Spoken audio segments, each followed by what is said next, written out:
இப்போ இந்த அறிவிப்பு வந்து சாதாரண ஒரு மேட்ரு கிடையாது. இதோடைய ரிசல்ட் எப்போ வந்துச்சு அப்படின்னு பார்த்தீங்கன்னா நபி ஸல்லல்லாஹு அலைஹி வஸல்லம் மரணத்தின் போது இந்த ரிசல்ட் வந்துச்சு.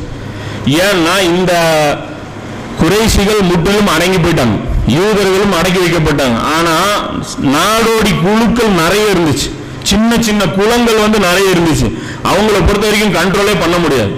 அதே மாதிரி அவங்களோட ஒப்பந்தமும் நபி ஸல்லல்லாஹு அலைஹி வஸல்லம் போட்டிருந்தாங்கல்ல, அவங்க என்ன பண்ணுவாங்கன்னா ஒப்பந்தம் போட்டுக்குவாங்க, ஆனா சந்தர்ப்பம் பார்த்துட்டே இருப்பாங்க. எப்படா வாய்ப்பு கிடைக்கும், எப்படா வாய்ப்பு கிடைக்கும்னு சொல்லி சந்தர்ப்பம் போட்டே இருப்பாங்க. திடீர்னு பாத்தீங்கன்னா குறைஷிகளோட சேர்ந்து அகல் போர்ல வருவாங்க.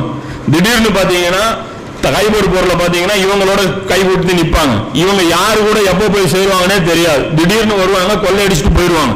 அப்ப இவங்களை வந்து நம்பவே முடியாது. என்னதான் ஒப்பந்தம் போட்டிருந்தாலும் இவங்களை வந்து நம்பவே முடியாது. அப்ப இவங்களுக்கு ஒரே வழி என்னன்னா, இந்த இடத்திலே இருக்காதீங்க, இடத்த காலி பண்ணுங்க. ஏன்னா ரசூலுல்லாஹ் மிகப்பெரிய வேலைகள் இருக்கு.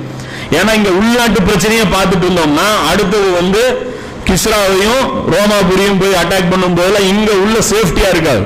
அதனால இது சேஃப்டி பண்ணி, அதாவது அபூபக்கருக்கு அடித்தளம் அமைச்சு கொடுத்துட்டு போறாங்க நபி ஸல்லல்லாஹு அலைஹி வஸல்லம். இது ரசூலுல்லாஹ் காலத்துல ஒரு பிரச்சனையே கிடையாது.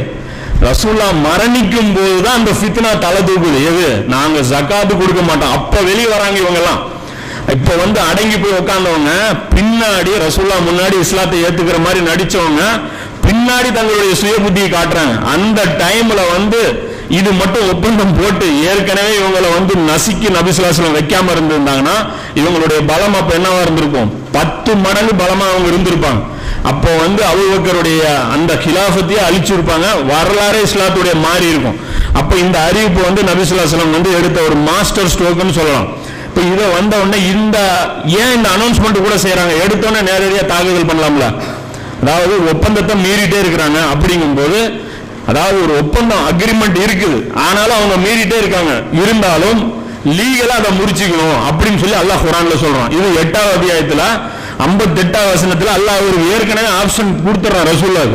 நபியே, உம்முடன் உடன்படிக்கை எடுத்திருக்கும் ஏதாவது ஒரு கூட்டத்தாரை நீர் மோசடி செய்வார்கள் என்று பயந்தால், உங்ககிட்ட உடன்படிக்கை எடுத்திருக்காங்க, ஆனா இவங்க என்னைக்கா இருந்தாலும் மாறி நடப்பாங்கிற ஒரு பயம் உங்களுக்கு இருந்துச்சு அப்படின்னா அதற்கு சமமாக நடக்கும் விதத்தில் நீரும் அவர்களின் உடன்படிக்கையை எரிந்துவிடும். அவங்க உடன்படிக்கை தூக்கி நீ மூஞ்சில எரிய தேவையில்லை இந்த அக்ரிமெண்ட் சொல்லி தூக்கி எறிஞ்சிரு. நிச்சயமாக அல்லாஹ் மோசடி செய்வர்களை நேசிப்பதில்லை. இந்த ஆப்ஷன் எல்லாம் கொடுத்துறான்.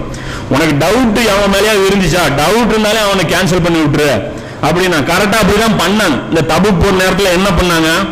நபி ஸல்லல்லாஹு அலைஹி வஸல்லம் இப்படி கிளம்பி போன உடனே ரசூலுல்லாஹ் மேலேயே கொலைவெறி தாக்குதல், ஆள் செட்டப் பண்ணி அங்கேயே கொலைவெறி தாக்குதல்.